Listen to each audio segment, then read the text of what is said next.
In the previous episode, I showed you how you can draw and shade a cube, but truthfully the video was more focused on shading the cube rather than drawing it. So as a result, I decided to do this episode in which I will show you the quickest and the easiest way how you can draw a cube. Firstly, I will draw the cube in the so-called oblique projection, and then I will turn this drawing into one-point perspective, which is super cool, so definitely stay until the end.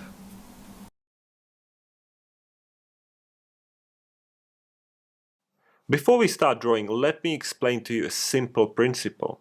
How to draw a cube in the oblique projection. The principle is that all the vertical edges are drawn as vertical lines parallel to each other. All the horizontal edges are drawn as horizontal lines parallel to each other. And most importantly, all the oblique edges are drawn as parallel lines to each other. And if we satisfy these three simple conditions, we can easily draw the cube. Another characteristic of the oblique projection is that we draw the object from the front view. The front view of a cube is always a square, so that is the first thing you draw. We draw a square. After you finish drawing the square, let's extend the edges like this. I will explain in a second why. Let's find 45-degree angle. And because we extended the edges, it is much easier to find the middle, to find where the 45-degree angle is. Make sure you extend the oblique lines. And the last step is to find where the backside vertical and horizontal edges are. And for this, you will have to use your intuition. But don't overthink it. To get a feel for proportions can only come through practice like this. It is always good practice to do the backside edges that you don't see, and it is good practice because if you draw them, they could reveal whether you made mistakes in your proportions. As you can see, just like that, you can draw a cube in less than a minute. Now, where could it go wrong, or what is the most common mistake? There are three visible oblique edges. The main one is the middle one, and an issue can arise when the side edges diverge from the middle one. The left oblique edge is not parallel to the middle oblique edge, but instead it diverges outwards. The same principle applies on the right. So the first thing to do is to find out whether there is divergence, and then I'll show you how to fix it. All you have to do is to extend the oblique edges, because then it will be easier to see whether the lines are parallel or not. Here on the right it looks okay, but on the left maybe there's a small divergence. So what you can do next is to slightly move the line and change the angle. So instead of diverging, the line will be converging towards the back. If you do this small trick, the cube will look perfect. The next step after this would be to lower the angles.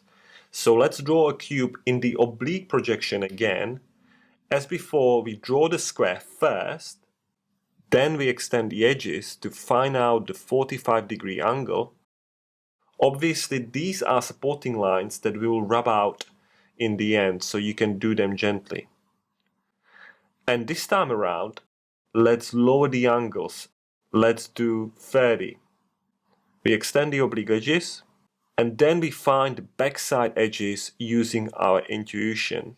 I don't know if you noticed, but in this and in the previous drawing, I firstly draw the vertical line, and that is because it is easier to get the proportions of the cube right by drawing the back vertical line first. Notice that by lowering the angle, the cube looks better, because the top side is smaller than before, and that means that the cube looks more realistic, even though it is drawn in the non-perspective way. At this stage we are one step away from one-point perspective drawing. So let me show you an example how you can draw a cube in the one-point perspective way. And again, there are many different ways, but this is a shortcut. We have started with drawing a square first, then in the next step we extend the edges, and this time around in the middle oblique line in the right top corner, let's find the 45 degrees and extend this line. Then let's find 45 degrees here and there. This time around we'll create greater than 45-degree angle at the bottom, and at the left corner we will create a lower angle than 45 degrees. And just by doing that we are creating perspective, because when we end this cube here as well as at the top, we have created a cube in 1-point perspective, and it is super simple.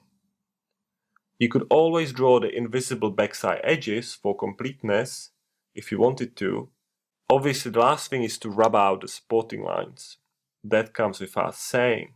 You would then later on use your intuition to draw the cubes in both the oblique and 1-point perspective ways without using any supporting lines. I don't do them anymore, but they are very useful in the beginning.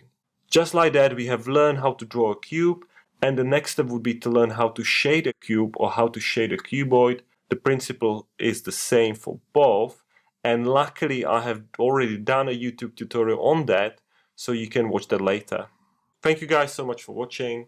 Feel free to subscribe to my channel or like this video.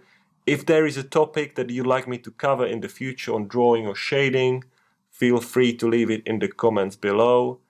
And I can't wait to see you next time. Bye for now.